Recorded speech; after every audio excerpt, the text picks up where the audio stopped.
Now we are discussing on the most important certification issued by practicing company secretary, that is Form MGT-8. Many professionals issue MGT-8 as a routine document. However, here it is actually a professional certification carrying significant responsibility.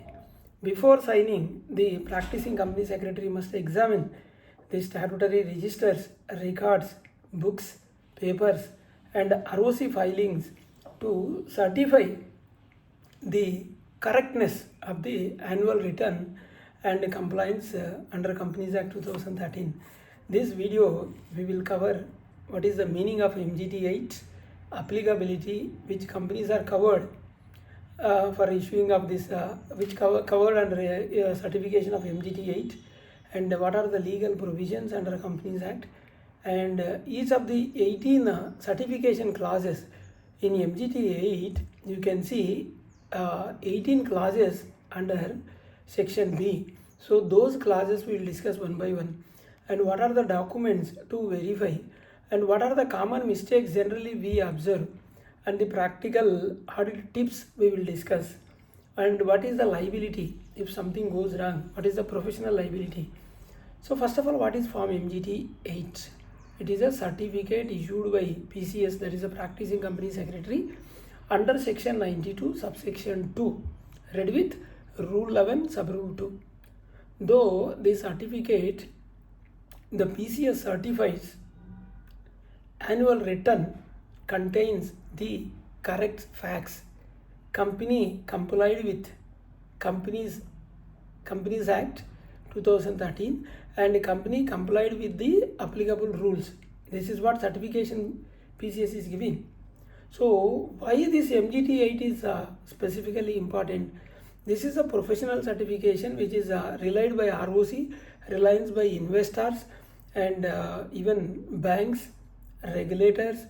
So which companies requires MGT-8? All listed companies are required, or paid up capital 10 crores or more, or turnover 50 crores or more. 10 crores, 50 crores. Can every PCS practicing company secretary issue MGT-8? Yes, only practicing company secretaries, not an employee CS. Can MGT-8 be issued without verification? No. PCS should verify all the registers, minutes, ROC records, financial statements, statutory records. So what documents should PCS collect? PCS has to collect first MOA, AOA, annual return, financial statements of the company, and board's report, minutes during the year, and registers, DIR 12, PAS 3, MGT 14, BENPOS, charge register, and share certificates, dividend register, contracts, RPT approvals. So all these documents has to collect the copies and verify. So what does the clause A certify? In that clause A, clause B will be there. So in first clause A, the annual return states facts correctly. That is what we have to certify, that the annual return states facts, all facts are correct. The meaning is every figure, every director, every shareholder, every meeting, every capital figure must match. There should not be any inconsistency. Annual return, financials, so there should not be any inconsistency. What does clause B mean? Clause B, there are 18 compliances areas are there. So in that, each should independently verify all these 18.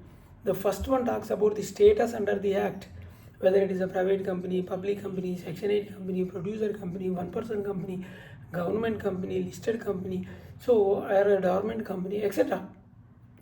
Documents to verify.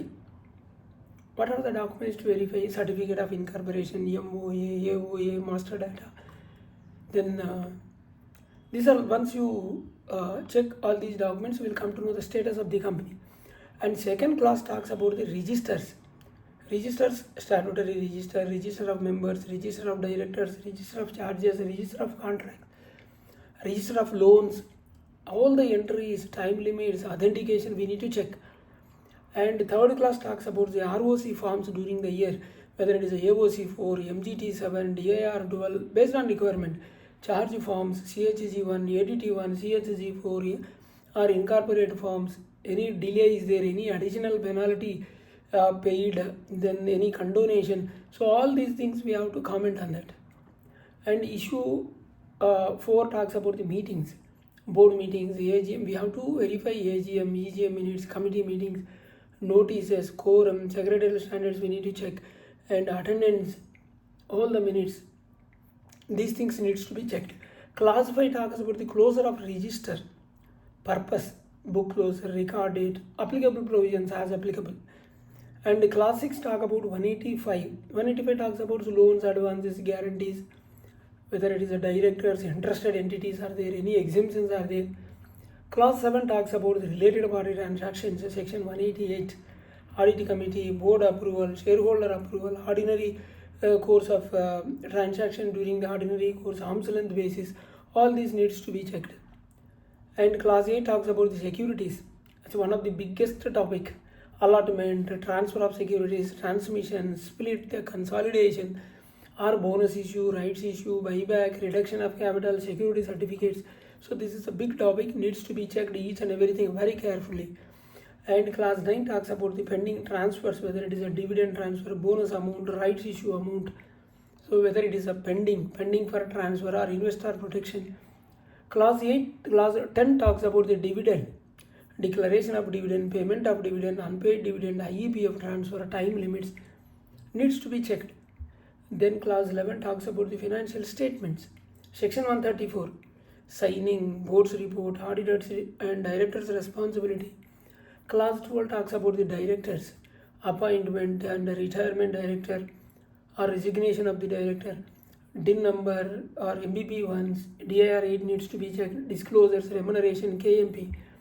Class 13 talks about the auditors, ADT1, class casual vacancy, if any rotation, if any eligibility, consent, all needs to be checked. And class 4 talks about the government approvals, regional director approvals, if any, NCLT approvals or central government approvals or central government's RD approvals, ROC, any court approval. And class 15 talks about the deposits, whether any deposits are accepted, whether any exempted deposits. Please check DPT3, there you will come to know. And repayment, everything. And class 16 talks about the borrowings, so bank loans or loan from directors or any charges, CHG1, CHG4, satisfaction, modification. These are all the clauses. And class 17, 186, loans, guarantees, investments, limits, and board resolutions, special resolutions as applicable, and registers needs to be checked. Class 18 talks about the MOA, AOA, whether any capital class modified or object class, name class, articles, MGT-14, INC-24, SS-7. So this is what complete clauses 18 needs to be checked thoroughly before issuing of MGT-8 certificate by practicing company secretary under section 92 subsection 2 and rule 11. So PCS qualify MGT-8? Yes. If any non-compliance exists, qualification should be mentioned. The form specifically provides that any qualifications, reservations or adverse remarks may be stated in the relevant place. So what about the professional liability? Any negligence? What about the penalty? Professional ethics comes into picture. ICSI guidelines are there. What are the common mistakes while issuing MGT-8? Not checking the registers, minutes, ROC records, and copy paste, wrong capital mentioning, wrong dates, director details wrong. So this has to be taken care. So I will also suggest the checklist before signing. Always verify MCA master data, then financial statements, then annual return, board's report, registers, ROC forms, minutes, share capital, director's details, charges, dividend, auditor details, RPTs, 185, 186, deposits, borrowings, secretarial standards. So MGT-8 is a professional certification that reflects the complete compliances, diligence and integrity of the practicing company secretary. Every certification should be supported by documentary evidence and proper verification. Never issue MGT-8 based solely on the management representation. Verify the statutory records. Reconcile the annual return with the ROC filings and financial statements and documents your working papers. So a well-conducted verification protects not only the company but also BCS who signs the certificate. This is what about MGT-8. Thank you.